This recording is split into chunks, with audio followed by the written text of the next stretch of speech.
Hola y bienvenido a un nuevo video. En esta ocasión te voy a explicar la ecuación de Soave-Redlich-Wong, una modificación que hace Soave ahí por el año de 1972. Bueno, ¿qué es? Hay que recordar la ecuación que hace para gases ideales Redlich-Wong, que es la primera que está aquí arriba, que es esta de aquí. Bueno, entonces lo que hace Soave en este año de 1972 es cambia un factor. ¿Qué es este factor? Es el parámetro de presión de atracción de la ecuación de Redlich-Wong. ¿Cuál es?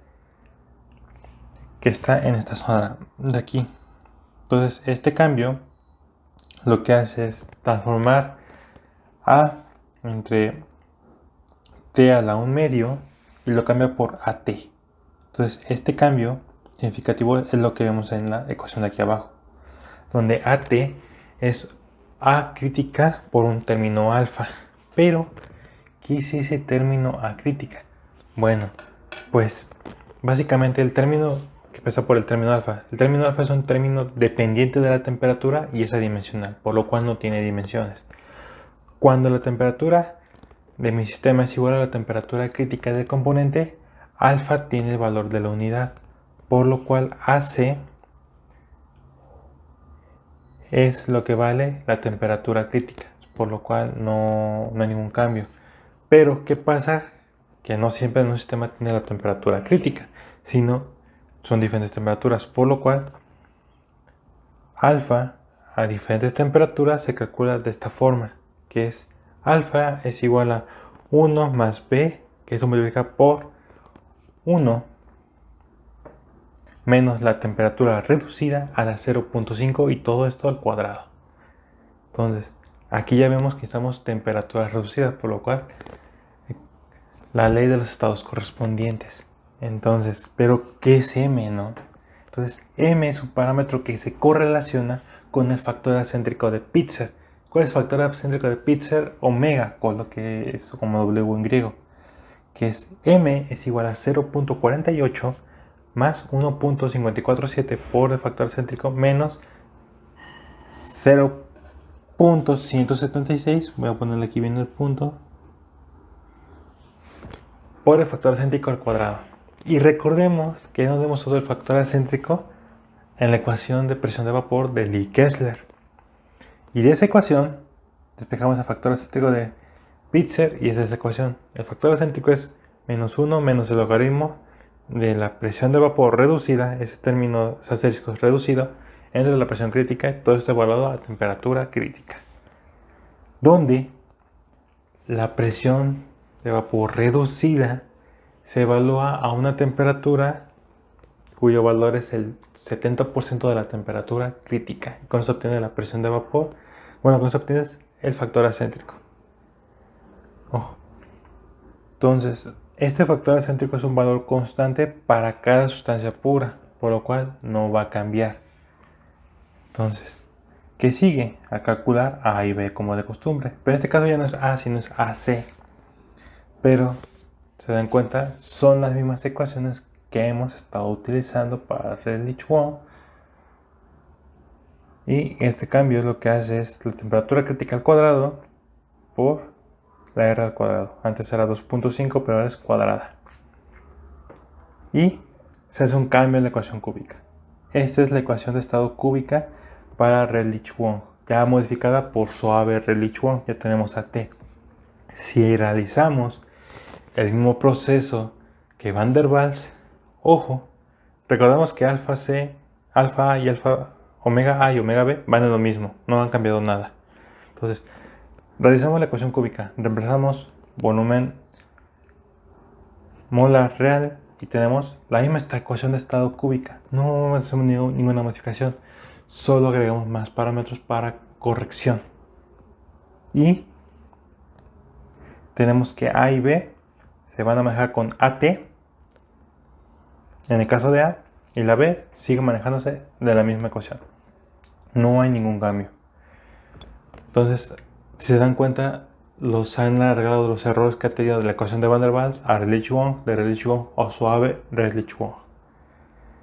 Pero en Redlich-Wong no ha habido mucho cambio, en Soave.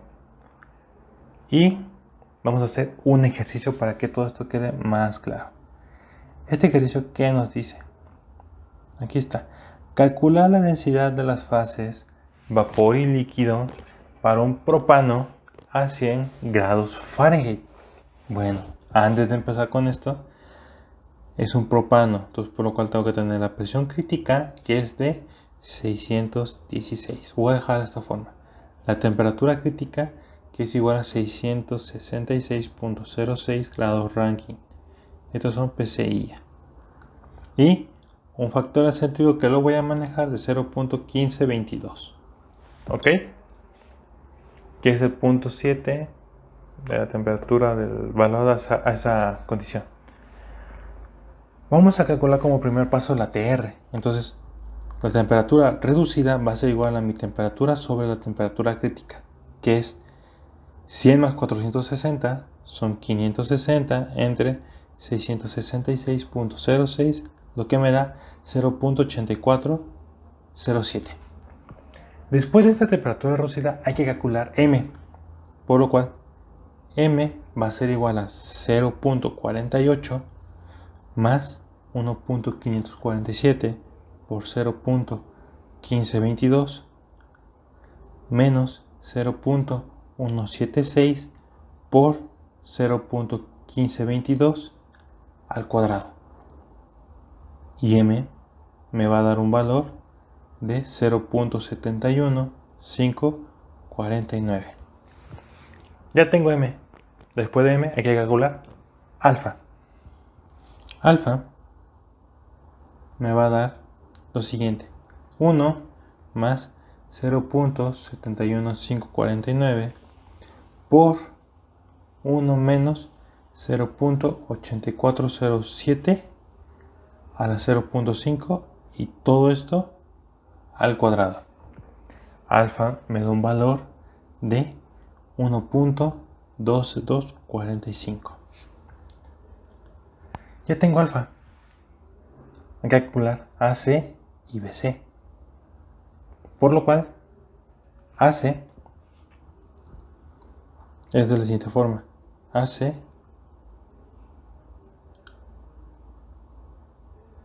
va a ser igual a omega A por la temperatura crítica al cuadrado por R al cuadrado sobre la presión crítica. Y esto es 0.4274 por la línea de quebrado, 666 al cuadrado por 10.732 al cuadrado entre la presión crítica, que es 616.3, y esto me da como resultado 35.441.465. B es igual a omega B por la temperatura crítica por la R entre la presión crítica. Y B me va a dar 0.08664 por 666 por 10.732 entre 616.3, dando como resultado 1.0047. Y me falta calcular AT. Ya tengo A, entonces hay que calcular AT. AT va a ser igual a 35, o en este caso vamos a poner primero la ecuación para que sepan de dónde sale, que es AC por alfa, y esto es igual a 35.441.465 por alfa, que vale 1.12245, y esto da como resultado 39.781.27239. Ya tengo AT.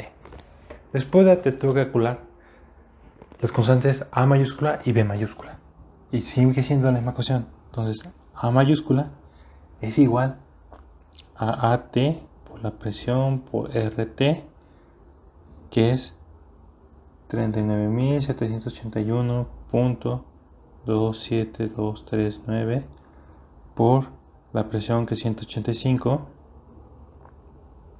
entre este 185. Recuerden que es la presión de vapor que se obtiene mediante la ecuación de Lee-Kessler.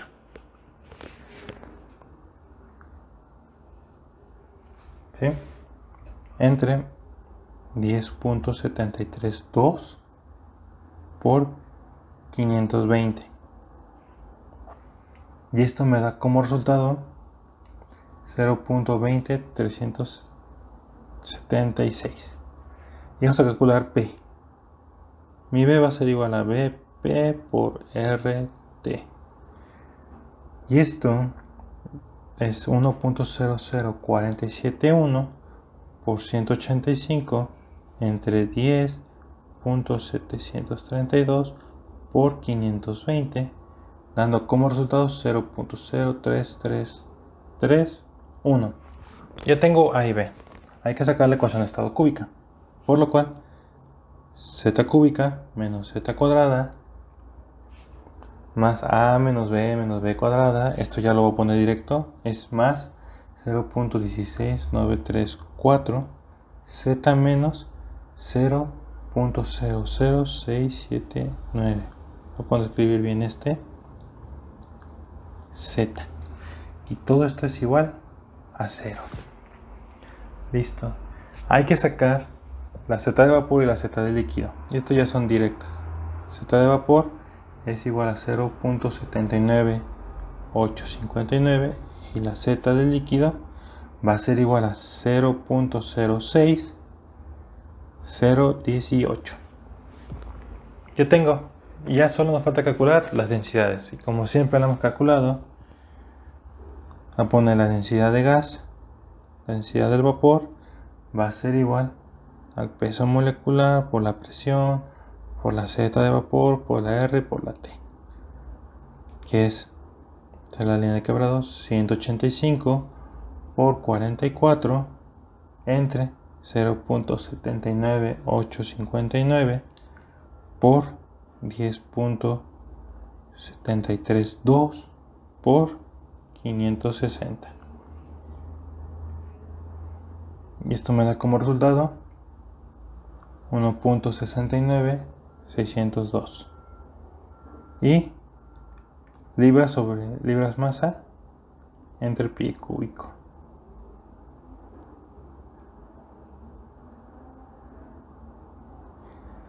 Y la densidad del líquido